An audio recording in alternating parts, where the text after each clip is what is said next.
那麼馬英九今天告了哈，那到底呢？這個王光慈的媽也說呢，哦，他女兒這個也被被凌虐哈，那到底怎樣？來，志涵怎麼看？我剛刚有跟大家分享過有一個小小的故事。我那個時候是因為在那個藍白合的階段，有跟旭成副主席還有光慈姐有接觸過。那大家應該還記得那個不堪回首的君悅宴哈，那個時候呢，馬前總統就被請到了現場。不過就我所知，当時他其實狀況可能就沒有那麼好，所以我們在現場得到光慈給我們的訊息是，不管怎麼樣，趕快讓我老板離開。那當時看起來真的是憂心忡忡，那已經是2023年前的2023的事情了。那事實上，在我們的短短幾次接觸，然後有見到馬總統的過程當中，確實感覺出來，他不管是在反應或者是說話上頭，跟過去確實有一段差距。那我今天看到那個王光慈的媽媽出來 po 的那篇文，我自己其實心有戚戚焉。我覺得那個真的是一個對於政治幕僚來說都是一個很悲傷的一個故事，就是說你跟一個老闆在一起這麼長的時間，那10多年的時間都是一直奉獻在這工作當中，最後不管中間原因是什麼，到底誰是誰非，最後的下場是這樣。我相信所有從事幕僚工作的人應該都是心有戚戚焉，而且覺得很悲劇的。但我還是要特別指出來，我們台灣民眾黨經歷過一段赤裸裸的司法追殺，這件事情現在都還是現在進行式。所以不管這個洪庭議員或者是這個建豪委員認為說進入司法是好或不好，我們明明白白看到的一件事情很清楚，就是是不是真的清官能夠斷這個家務事，我們是打了一個大大的問號。但確實有人把了這一把刀塞到了事件的手中，那這把刀未來會如何進行處理呢？無論如何，蕭旭岑副主席他過去在馬英九的這個大酒學堂或者馬英九這個基金會期間，他們有多次到對岸去交流，一定有很多的往來的關係。只要呢去查扣了手機，或者是說進一步去追查到這個基金會裡頭的一些跟对岸的往來的細節，大家不要忘記了，現在民進黨是如何用國安法的方式在追殺在野，所以他很有高度的可能，就是說哦，你們呢可能有一些簡訊，好，然後這些過去剛剛洪庭說的偵查不公開。根本不可能，馬上你們就會在《鏡週刊》上看到各種的編排的故事哦。蕭旭岑怎麼樣去跟對岸的誰講了什麼的話？那個時候人格毀滅戰第一個來，然後呢司法追殺第二個來。我相信接下來的國民黨會經歷過跟民眾黨，我不知道會不會一模一樣的血洗，因為國民黨比較大，但是很清楚的看到這個很血腥的場面也即將開始。吳崢，會不會民進黨利用這個時候，然後擴大檢察官的權力，然後去破壞基金會跟國民黨？沒有这種事吧？因為當然志涵代表民眾黨，民眾黨一直覺得所謂的司法追殺，但事實上沒有嘛。因為你說國安法來追殺在野黨嘛，哪有這種事？如果是要提到這個徐春英的案子，那大家也不要忘記，過去有民眾黨背景的這個徐春英，他除了是因為他在這個包含說跟中共的官員有通聯記錄之外，他本身還涉入洗錢，還是有拿中共錢的話，很多相關的爭議。所以我想這部分司法版就該查。那回到馬英九基金會這個案子，我覺得怎麼講？當然，我們每個人都有自己的看法啦。那我其實在這段時間，我作為一個單純的旁觀者，某種程度上，我上次在這邊講的時候，我是有點覺得唏噓啦，就是說馬英九畢竟他也當到過總統，怎麼會就是年紀大了之後，哇，好像身邊出了很多亂子這樣子。那在這個狀況下，其實坦白說，我會覺得蕭旭岑或是王光慈他們面對到一些爭議，確實目前為止我似乎還沒有跟他們說清楚。例如說，你說你蕭旭岑自己說他沒有經手過錢嘛，那看起來真的有經手過了。那你這個錢到底怎麼會？無論他說你要是給馬英九個人或怎樣，你畢竟就是沒有進了一個正式的賬戶裡面，不論基金會賬或政黨政治獻金賬，或是就算是你要說給馬英九個人，那坦白說，如果是個人也是有贈與的問題。所以我想這些部分，既然我們之前也呼籲了，就說因為兩邊各說各話，沒有辦法查明嘛，那唯一的辦法到現在這個階段就是進法院了。那現在看起來終於走到司法這一步，我覺得那剩下的部分就在司法裡面好好查明。不過偵查不公開這件事情，要請民進黨一起大家來好好看着啦。如果還有發生什麼某特定媒體講話，或者是把什麼東西寫出來，司法也要查，不是嗎？主持人，我告訴你啊，剛剛休息的時候，費委員說，我對這個事件的態度就是看笑話，就是要看熱鬧。我告訴你，我坦白的告訴全國居民同胞，我昨天花了1個小時的時間看你第2度專訪金溥聰，我在家裡幾乎掉眼淚的，因為我覺得，因為我們還算朋友嘛，我覺得非常的不捨，因為你第二度專訪他是因為第一度言猶未盡才有第二度，但是我看到終了的時候，他握手然後離開的時候，我覺得還是言猶未盡。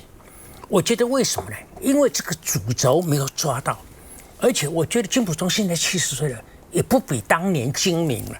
他說他花了很多精神去調查這個案子，但是他的主軸不清楚，他的時序不清楚，而且他講的東西就是零零碎碎，沒有新的事證，也沒有新的說服力。所以呢，我覺得你們兩個，你們是沒有掉眼淚，但是我有一種感覺，你們面對面，其實有一種心庭對泣的感覺。心庭对泣是西晉末年王導的時代，就說山河依舊，但是人事已非。我覺得你們兩個人的感覺就是說，我們這麼努力了，專訪了2個小時了，2次了，但是就是好像無語問蒼天，是無語問蒼。你看看剛才洪庭的態度，我是同意的，但是費老就說這是小事，有什麼事情這個大不了。基金會是小事，很多人知道這個想法。還有國民黨呢，基於不同的理由，趕快落幕。這事情可以這樣嗎？已經走到今天這樣，可以這樣嗎？我要做一個結論，然後講，我要透過你或者透過本節目給金溥聰一點建議了。我覺得為什麼會這樣？是從2023，也許更早一點，這馬英九辦公室或者基金會辦公室的裡面。大家互相之間人與人的關係產生了非常嚴重，但是是慢慢來的質變。因為原來老闆是總統前總統，底下都是你的中普，是明君中普。到今天是什麼？到今天是昏君二普。他是昏君嗎？如果像我們禮拜二的節目來的來賓裡頭，鳳馨啊、李永平，他們都講這不得了，這得到這種失智啊，他就是沒有資格，你去問他什麼都沒有用啊，反正他的回答都沒有價值，他就沒有能力回答這個問題，這是對失智症的誤會。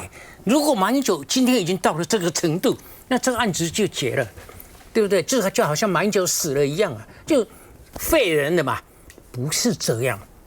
我覺得我在這裡建議這個金溥聰，你回去，你既然已經花了這麼多精神，你應該把很多事情照着時間的順序，也許從2022、2023開始，有哪些事情蕭旭岑做了，我要補充一句，所有其他人我們要把它刪掉。今天的案子要把它簡化，要把它講得清楚，就是馬英九 VS 蕭旭岑，你同意不同意？因為其他的像剛才志涵講的話，像剛才幾位講的話，很多都是旁生枝節，都是什麼情緒發言嘛，情勒，還有站在原先的立場，原先對這個金溥聰仇恨。像昨天你問金溥聰為什麼那麼多人恨你，他也回答得不好啊。我就在家裡，那個時候我是笑了，我說你連人家怎麼恨你你都不知道所以呢，我覺得金溥聰應該把這些事哪些事情。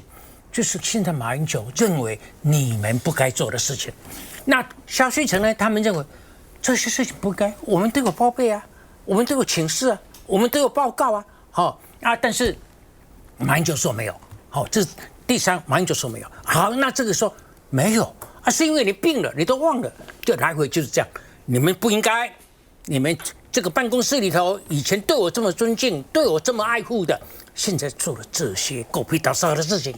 他們說沒有啊，我們是得到你的許可的。他說我哪有你病了，事情就是這麼簡單。所以像這個金溥聰應該一件的。我舉一個簡單的例子給請教費鴻泰了。他們基金會去了大陸13次，媒體報道幾次，很少啊。這13次裡頭，馬英九去了幾次？只有1次，其他馬英九不知道的12次。12次有沒有請示馬英九？沒有，馬英九說沒有也許蕭旭岑有說有啊，每次都向你報告，是你忘掉了，我們不知道。好，如果真的沒有請示，你基金會去了12次，你去幹嘛？那這個當然又是陰謀論，我也不願意了。所以我剛才建議的這個金溥聰一樣列出來。就這些事情當然最後會違法的，就是錢，跟錢有關的才有，就侵占啊、背信啊，其他的跟法律沒有關係啊，我同意啊。但是為什麼我們要追究？因為這就是製造惡譜。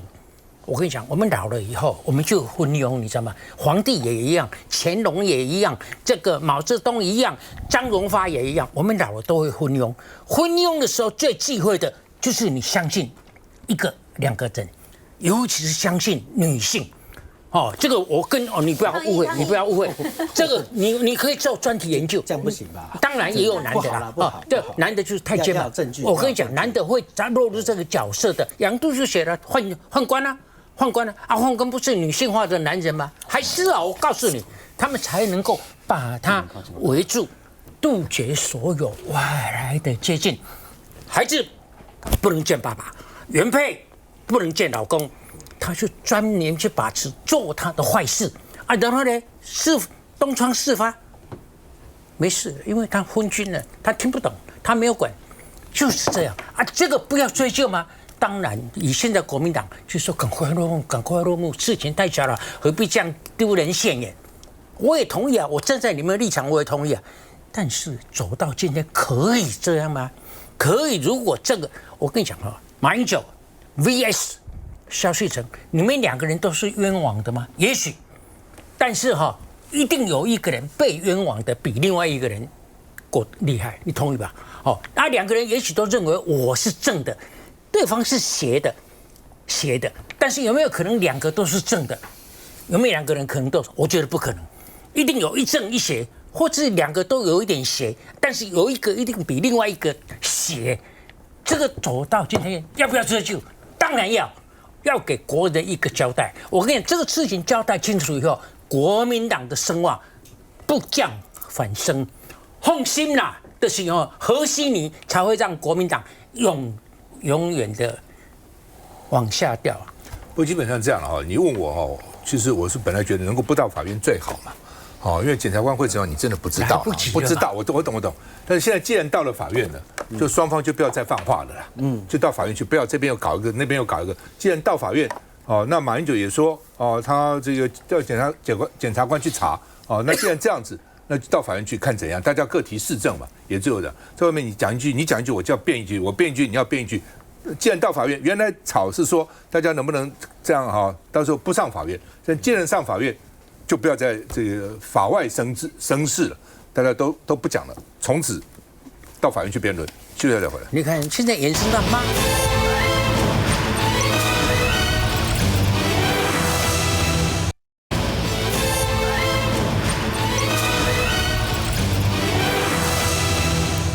陳水扁有一個洗錢案，所以追訴期已經滿了。好了，過了追訴期了，免訴確定。過了多久呢？說過了16年10個月又30天。所以 almost 就幾乎是16年11個月了，所以就過了。因為本來他這個這個洗錢哪裡來的？就陳敏勳。陳敏勳當時說，為了想要繼續幹中華開發的董事長。所以呢，就在2004年4月1號到6號中間的某一天，指示他的秘書把1000萬的支票送到吳淑珍那裡。那當然不是給把吳淑珍，反正陳水扁就知道了，運用職權就把陳敏勳在5月21號以中華開發法人代表的身份出任101公司董事長。董事然後選成董事長。換句話，你看4月1號到6號送錢，5月21號蠻有效率的，一個以後就當了這個101的董事長了。所以現在被人家查出來了。其實後來送錢也都有責任，但是錢哪裡運用了，你這個匯款運用都牽涉到洗錢罪。但是呢，說已經追訴滿了，反正算了，就免訴了。那因為檢方有上訴。但是最高法院駁說追訴期時效有過，我也不相信檢方不知道了，心裡如一個上訴一下了你都不去看那個追訴期多久，怎麼可能好吧，我們先看一下。陳水扁被控於前宜林董事長陳炳勳買官案中洗錢，法院認定追訴期從2006年1月25號計算，但因並停止審判，加上檢方行使追訴權，全案共追訴16年9個月，超過10年追訴期，最終裁定駁回檢方上訴，確定免訴。有一些政治人物的確是可能是有一些案子啊等等之類的，但是就像我剛剛提到市場改建，我提到這個柯文哲市府一樣，我現在在提到台北市過往的政績，也提到陳水扁市長。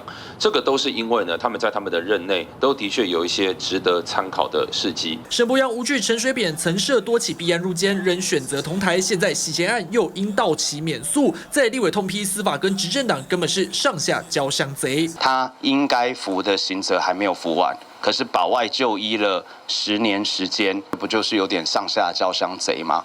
好像大家各自掩護、各自處理，到最後時間過了。那應該要做公平審判的部分，沒有公平審判。陳水扁洗錢案免訴，但人民心中自有公斷。好，老沈，你有經驗是吧？什麼經驗？吴淑珍這些陳友豪，你都有經驗嗎？很類似啊，很類似。怎麼樣？講因為就是陳炳勳為了達到他的目的，送了錢1000萬1000萬嘛支票給走夫人路線嘛。那這個就讓我想起來這個。當然，他是為了圖利自己。那我介入的就是陳友豪事件嘛。陳友豪那個是沒有要圖利自己，他那個時候就是我們這些公職人員都有責任，募款的責任。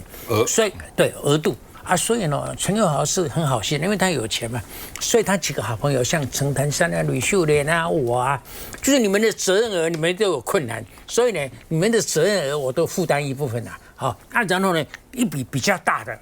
就請我帶他去阿扁的家嘛，那阿扁不在嘛，那給你們就還要給阿扁幹嘛？把交責任額給他這樣？不是，他們都還要最後巴結，很多人捐款給民進黨是不熱心的，要捐給阿扁才有用。捐給阿扁，阿扁有感覺；你捐給中央，中央是一個機構，你哪有感覺？所以最後的捐款都是大部分都給阿扁，然後阿扁才發，這是這樣啊。所以他女兒一天到晚講，你們誰沒有收我爸爸的錢？其實這個是有道理。那所以你會跳出來說我沒收，這個是有倫理的。但是阿扁也派了一個姓郭的，拿了好像200萬到辦公室要給我，就是大家都有份的。那我說不用，因為我錢夠，叫他再帶回去。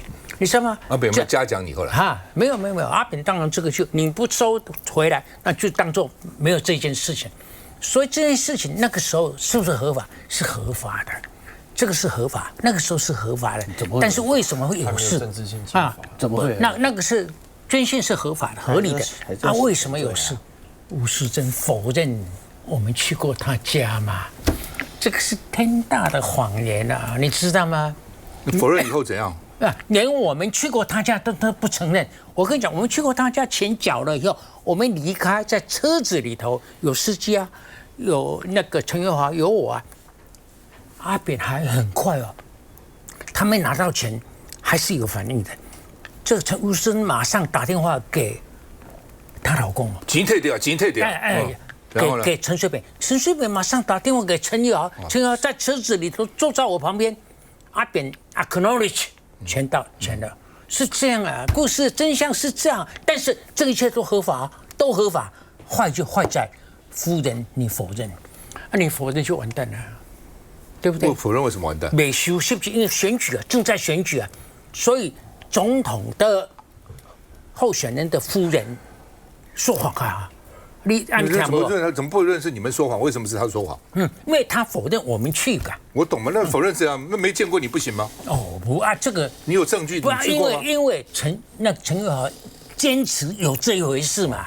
好吧。你警戒呢？你有失智的初期症狀，你想真的很明顯，你比馬英九嚴重。好，我問你那你們那時候到跟了陳友豪去等等那到最後，那個錢就是幫你們交給陳水扁，然後陳水扁再發給你們這樣子。這個不見得說我給他的錢就是那一次發來的，這錢多了。大水庫理論多了。所以陳水扁等於是一方面接受包括陳友豪、包括陳炳勳的給他的錢，一方面又做個人情給你們，表示你們都聽我的。他應該要給我們嘛，他本來就是這樣，大家都了解。這個總統的募款能力超過所有的人，因為大家都要讓阿扁總統知道說，這個錢是我有捐，就是你講的嘛，捐錢要照相一樣的道理嘛，要讓最高領袖知道我捐的嘛。阿扁也曉得啊，他當然捐的不能全部收，他收了也，那黨怎麼辦呢？所以他也會發給每一個人。這個都是倫理學。那他收到是通通給你們，還是自己留中不發一些？那你問我這個就，那你這個問題就白問了。我怎麼知道？對啊，我想他一定知道，不講而已啦。对，我只問你一下，請問是公賬還是私賬？你說什麼？那個賬是公賬還是私賬？這個當然都是私賬，沒有賬啦。沒有賬，沒有賬，在他心裡連賬都不用記了，他就是完全靠記憶力。那你剛才講那個講兩個字叫合法，我跟你講，合法是什麼意思？就那時候沒有政治捐獻法，是不是這樣？對，沒有這個東西。所以那一段期間，如果阿扁或者是他夫人有失智症，那就更好玩了。他们沒有失智都說謊，說沒有這一回事。不，老沈，你說完全合法也不是了。那個時候雖然沒有政治捐獻法，還是有所得稅法、洗錢防治法、所得稅法，就是你送的錢哈，它有一個免稅額嘛。收的錢沒有責任，收的人、送的人呢，他超過一個額，他是要交贈與稅，他都不交都算了，所以也不是完全沒有法律的問題了，是不是這樣？我跟你講，選舉哈，像這樣流通的錢吶，是非常大量的，所以單一選舉的縣市長跟總統，輸嘛被算，越算越好呀，你知道？你不懂？那麼什麼台北市他們都不選啊？不，在台北市其實哈，我覺得是民進黨的衰退跟墮落。以前爭得很厲害，以前我想哈，就是說洗破頭沒關係，替民進黨爭一下，選個不難看的，還是有人要跟我拼啊？為什麼？因為他們覺得說選舉是有錢賺的。來，建豪，這個事情又大家勾起了阿扁那8年荒謬，然後這個貪污這個形象哦，其實。這個事情更看出來，說為什麼台灣現在大家對司法系統這麼不信任？有時候不是我們故意要抹黑，或者說怎麼樣，說去針對檢方的攻擊，或者針對法院攻擊。像這案子真的是，當然他有講說是因為這個審判時效過了，原因是因為停止審判嘛。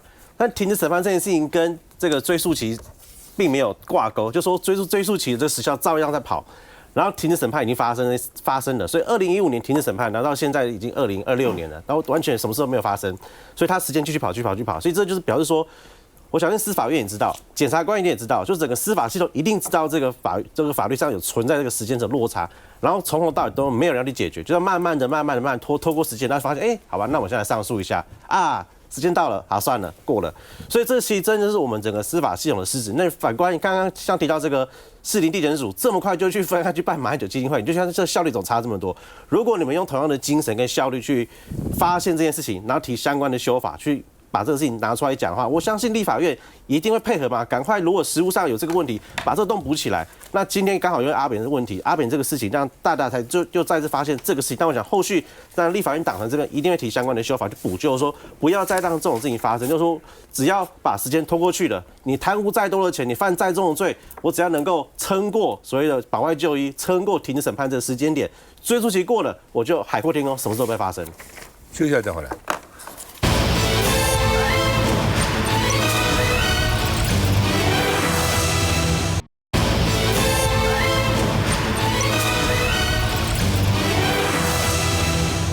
好，刚刚陈水扁啊，那個洗錢啊，現在就過了追訴期啊。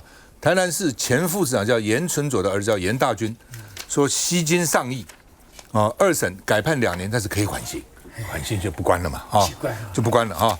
那一審判7年10個月，哦，二審，而且檢察官也上訴哦，他也上訴，檢察官覺得7年10個月太少了，結果判了2年，降那麼多，而且還可以緩刑哦。那主要大家注意到的是說。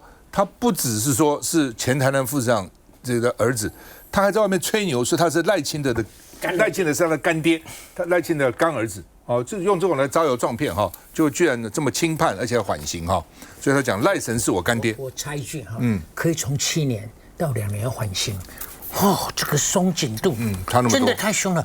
我從小喜歡法律，但是我多年以後，我現在很痛恨法律。你想，如果醫生開刀。可以開這麼長啊，也可以開這麼短啊！你看家屬來幫你耍，對不對？這個叫微創啊。老沈哦，他是什麼讀醫學院什麼，我不佩服他。但他大一就把司法官的检定考試考完，這我很佩服他。那等於大學法律系的畢業的，他考過，這點是不容易的啊，好吧？你是公過那邊聽講超生，你這樣。但是很多人可能忘掉了嘛。那為什麼哈？來老沈，為什麼哈？這個什麼嚴大軍可以緩刑？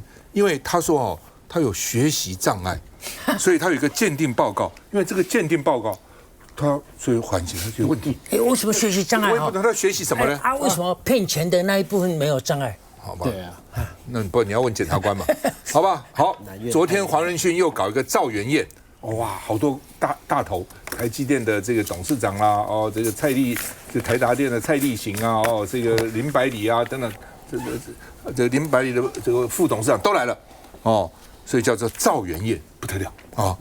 那他又說，這些人都擔心缺電了，黃仁勳一直在講說。電力就是算力，算力就是電力。台灣電夠嗎？哦，那這個，所以現在呢，能源的 ETF 悄悄熱起來。就黃仁勳這樣講，政府可能要開始這個真的好好搞能源、搞電了啊、哦。然後呢，沈伯洋最近跑到北士科，就說哈，變電所，就說為什麼哈，這個黃仁勳講沒電，變電所就是這個你們不去找蓋嘛？哦，因為他呢要。這個電壓一定要高壓輸要降哈，所以呢隔空交鋒哦，那都怪哦，那郝龍斌就那個蔣萬安就說這不是變電所的問題啊，是上游的問題啊，是經濟部的問題啊哦，好吧，這個沈伯洋就到北士科去會勘變電所，蔣萬安說人們其實是做實事，不是做秀了哦，沈伯洋說你看印證我們黃仁勳講要有電力，我們講要有變電所，有變電所才有電。哦，而且他舉例，水庫有水，但是沒有水管也通不了哦。北盛也英委了，研考會主委就酸沈伯洋說你反核的事情，你現在就跟我談什麼能源一大堆。對了，變電所當然重要了哦，因為我們知道從發電廠出來的都是高壓電嘛，但用到地方可能就是100億、200億的電，要降压，那經過很長的一個過程啊、哦。那吳思耀說，台電早就超前部署了。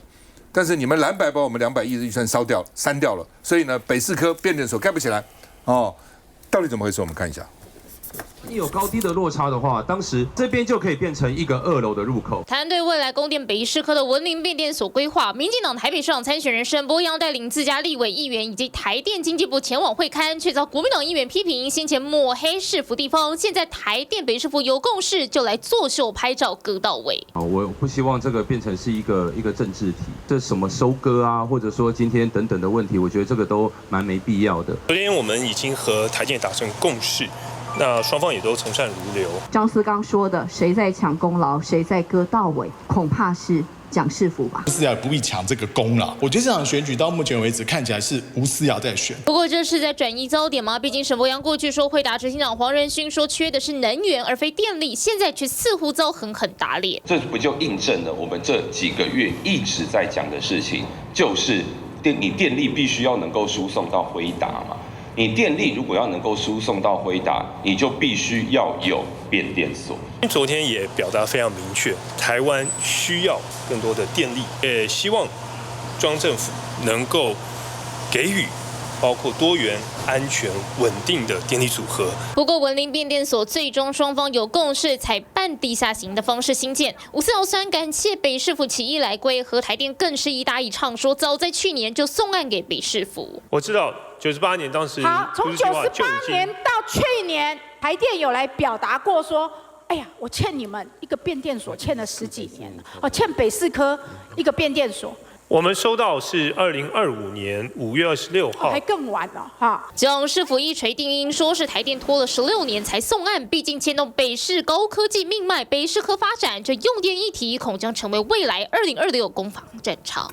好 ，TVBS 民調的做的民調呢，蔣萬安贏沈伯洋28個百分點。陳水扁講話了，絕對追得上，沒有關係，還有6個月。來，宏庭。我覺得。談陳水扁，大家就想到剛才沈大佬講的嘛，就是女兒可以講說你們誰沒收過我爸的錢，然後談到馬英九現在可能是在找說誰收了我的錢。那你可以看到這兩個態度，陳水扁到現在他能保外就醫，還可以這樣子大放厥詞，這個司法還能信嗎？他為什麼能保外就醫？他現在能夠評論，能夠去開這個，還可以唱歌，還可以做這些部分，那民眾就不會相信嘛。所以剛才我們在上一段談到嚴大軍的事情也是一樣啊。嚴大軍講了，嚴大軍講說，我爸是副市長，這邊有一塊重劃地，找了6個朋友，說你們投資我，然後呢我們可以分錢，然後結果呢花了2年的時間把這些錢都花光了，然後最後這些人告。他現在他爸爸說拿40%出來還，然後就和解，然後連關都不用關，他說有學習障礙。那坦白講，這樣講完以後，這不是告訴大家，就中華民國的高等法院台南分院就是什麼？就是詐騙集團最好的幫兇嘛。那所有詐騙人士以後也不要大家印象中好像台中比較多了，就全部搬到台南去就好了啊，去台南那邊一定可以過的，繳40%就可以回來了嘛。所以我覺得這幾件事是這樣，就是說。要讓老百姓相信司法，那該怎麼做就怎麼做。那至於沈伯洋講這些，我覺得坦白講，沈伯洋現在在炒電力的東西，就是不知道蔣萬安有什麼東西能打。AI 的整個分析報告就告訴你說，現在到2030年，如果要把算力提升到一定程度的話，會增加1個日本的發電量。那我就請問民黨政府，請問我們從去年到今年，我們到底增加多少發電量嘛？全世界如果要增加1個日本，台灣如果要在資料中心裡面扮演一定的程度的角色，你認為我們要增加多少？那我們現在又增加了多少？所以去扯那些所謂變電所這些部分，那有意義嗎？今天他的發展潛力是無限的，我們要提供給他的 infrastructure， 你要做，我们就全套一起來做。今天輝達願意賭在台北，台北市也願意跟輝達一起做 partner， 他想要做這一部分，我們就一起來呢。那你中央政府，你前提不改，你發電量不改，我們在那邊改這些，就像我們講的，你水庫的水不變多，我們搞這些水管幹什麼？就是要一整套一起做的嘛。這個我直接其實嚴大軍這個案子我稍微講，因為我看了檢方的聲明，我認為其實我個人是也蠻支持檢方講的。他說依照比例原則，現在詐騙這麼猖獗，針對這種加重詐欺正犯，應該讓他負起責任。那我是覺得檢方講蠻好，不過因為這個案子看起來法院最後判也無法上訴了，所以我們就尊重。那這有什麼好尊重？這應該要批判吧？是啊，那我也覺得檢方講有道理啊。那這個講回來，這個台北市案子不是，就是說這個事情其實有2個層面。我覺得某種程度大家都講了一部分事實，就是因為包含黃仁勳講出來說 ，we need more energy， 我們要更多能源。那很多人就說啊，你看，比如說台灣電不夠了。那其實這2個層次就不夠啊。你讓我講嘛，2個層次。第一個事情是沈伯洋跟吳思瑤講的是說，本來北士科這個園區，它本來規劃電進來大概是50個 megawatt， 那因為現在輝達進來，輝達是去年2025年10月底才確定這邊做台北總部，那它整個變成輝達總部以後，它的用電需求又提升了嘛，所以現在就規劃說大概120個 megawatt， 大概變成2倍多。那台電跟台北市政府本來台電也說要來協助你做一個新的變電所啊，因為你要更多電進來。那之前就在爭執一個方案，那台北市說你要全部地下化，台電說我蓋地上比較快，蓋地上就5年，全地下化就9年。那兩邊都各自有一些理由啊，我也不進細節，但最後就折中一個半地下化，所以現在大概7年。那其實就這個樣子，所以這個事情現在已經解決了。那至於剛剛洪庭講的，我也同意啊，因為全世界現在我們都知道說進入 AI 的時代就是很缺電嘛，連美國，你說現在他們都說要把那個三里島核電廠再重啟進來，因為大家覺得 AI 的賽跑就是一個無比要吃電的這個世界。那伊隆馬還說我要把算力這個打到衛星上面，到太空啊，因為太陽能發電就無限了，所以當然這個能源需求會成長。那但是這個部分政府也在處理嘛，之前政府跟大家答應過說，2023年前不缺電。然後去年我們也看到我們台電的鄭文燊董事長來說，不過確實在之前評估的台灣不缺電這個進程中，沒有把最新的 AI 的這個爆炸性需求算進去，所以這部分台電也要重新的來歸納。所以包含之前大家講的時候，你說啊，核三去年公投過啊，說要來給他做安全性評估，這個政府現在進行了。那包含這個很多我們的科技業需要的再生能源，他們要綠電，政府也持續做，所以我們當然是要盡力滿足科技業需求。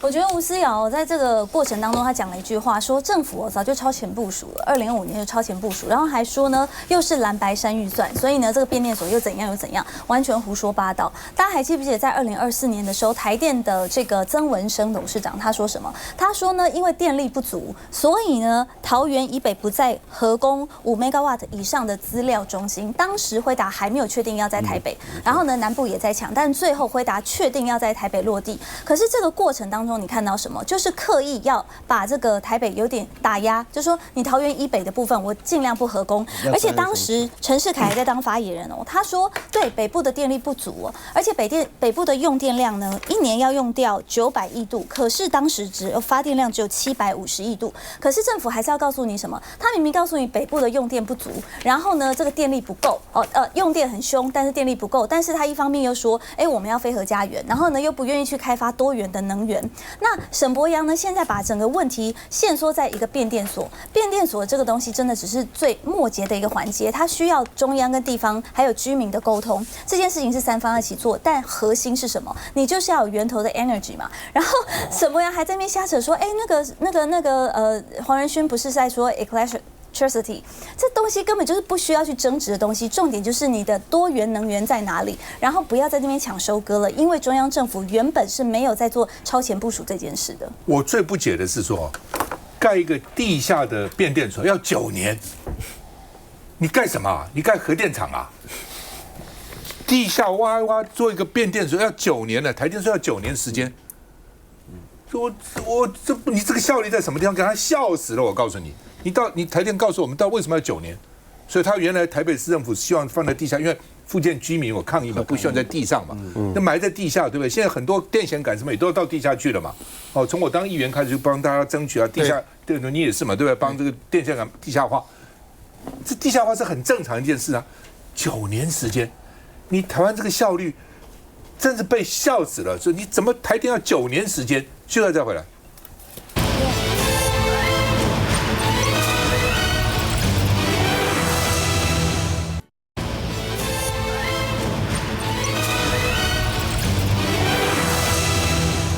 好，民進黨政府提名了中選會委員哦，然後這些委員去拜會立法院的各個黨團啦，哦，希望朝野都能夠支持他們哦，因為呢，中選會要9個人才能開會，現在8個。原來有4個，那上次通過4個還差1個，所以這些人只要通過1個，他就可以開會了啊、哦。那3個人啊、哦，這個沈淑輝啊是中選會，現在他是提名他當副主委，台大法律系行政院的法規會主委員來的哈。然後呢，這黃茂信啊是呢這個法務部次長，這個蔡維哲說是年輕的這個改革派律師啊。然後呢，這個行政院秘書長張敦涵說呢，這個無黨無派。這個孫淑輝他是無黨無派的，總可以支持吧？他從孫玉璇做到卓榮泰，從年輕做到40歲，哦，是一輩子啊，不是做了40年，就在政府裡面服務啊，哦，有管理什麼民進黨政府、國民黨政府都服務過啊，無黨無派哦，所以呢，說希望能夠順利通過，一天都不能夠荒廢選務了哈、哦。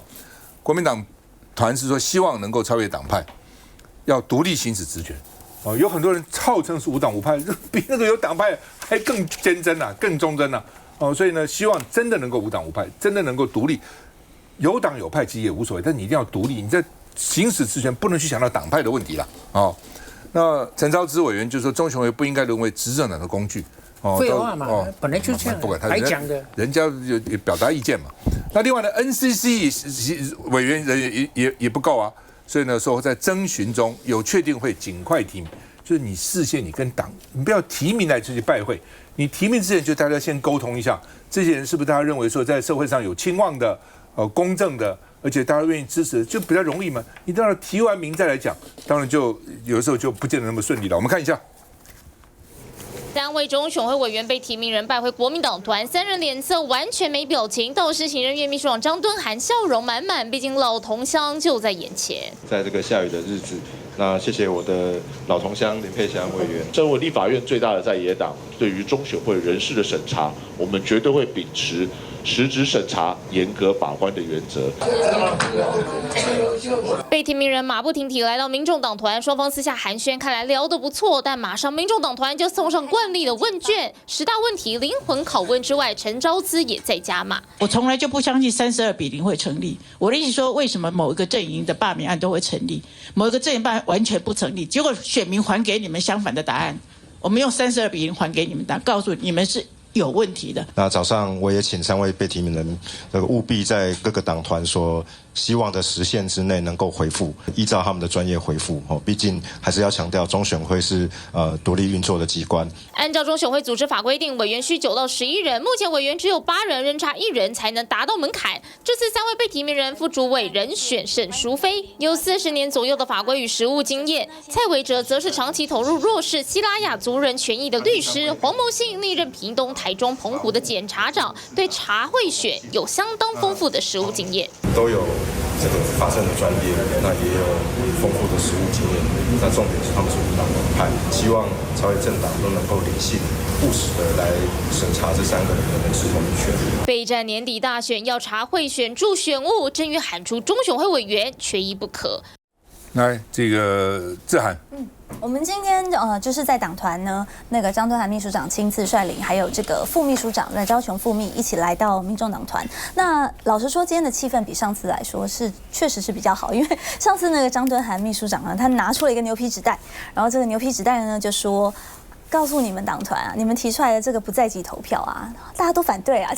然後呢，他說是來拜會，結果呢，去拿這個牛皮紙袋來跟民眾黨团有點洗臉哦。不過我覺得今天的這個態度的互動來說，大家其實我們一直都是秉持着理性、務實、科學的態度，因為我們民眾黨团呢很早就準備好了相關的問卷，不管是針對不在籍投票也好，或者是這個執政黨所發動的大罷免也好，到底這些被提名人他們對於這些事情有什麼樣的看法，我們也希望呢，好好的做交流溝通，然後呢，務實的來做審查。當然，我們也認為說呢，這些國家的獨立機關，這些人選應該能夠盡速的補齊，包含 NCC 也是一樣。可 NCC 拖了更久，到現在我們沒有看到執政黨提出一個具體還有像樣以及可以適任的人選。這個部分我們也希望執政黨能夠做多加強。那麼另外呢，在中選會的委員的部分，我們也期待看他們的法律專業，還有提出比較有前瞻、比較呢能夠跟國際接軌的一些方式，來把選務提升。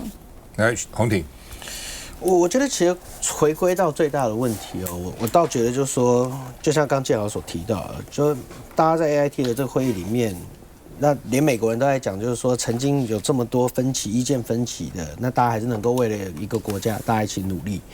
那我希望執政黨也要拿出這個態度，因為現在的問題很簡單嘛，之前我們提名沒過，你怎樣？你讓他代理？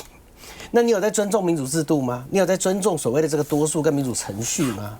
那現在當然可能看起來好像換了一個態度，又換了一個臉，然後再來就拜託大家這個。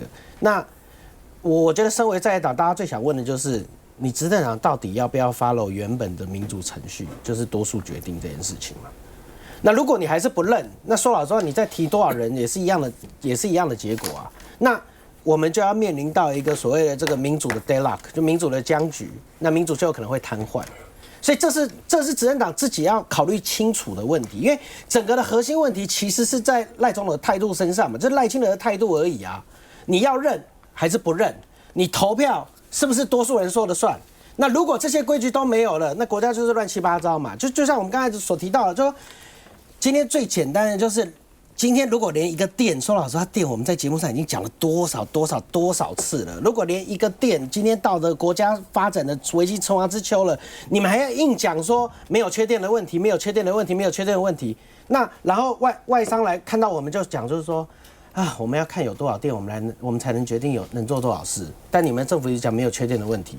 那請問我們要怎麼把事情做下去嘛？現在的國家的環境就是這個樣子，那能不能就事論事，就看你們現在的態度而已啊。我想這一次這個中選會，因為上次其實本來一整波提名嘛，那後來上次民進黨提了3位中選會的委員被刷掉，所以這次在補提。那我覺得其實鄭運也一直在尋求跟國會或者說在野黨溝通的一個方式啊，所以其實當然因為這1、2年來很多的大大小小的人事權嘛，那其實中間也經歷過很多衝突，所以像過去幾次提名，雖然可能例如說有一些委員啊，這個有相關過去有參與過政黨活動的有比較民進黨色彩比較濃的，那立法院過不了。那坦白說，我們認為他有專業，但是國會可能覺得說有他的色彩比較重，所以我們看到這一次其實真的都是一些就是資深的公務員嘛，那所以當然希望這一次順利。那包含說中選會的主委，其實我覺得這也是行政院也是很努力想方設法了，因為像現在我們的主委游盈隆，那雖然他過去參與過民進黨，可是其實近年來一直在罵民進党嘛，所以当然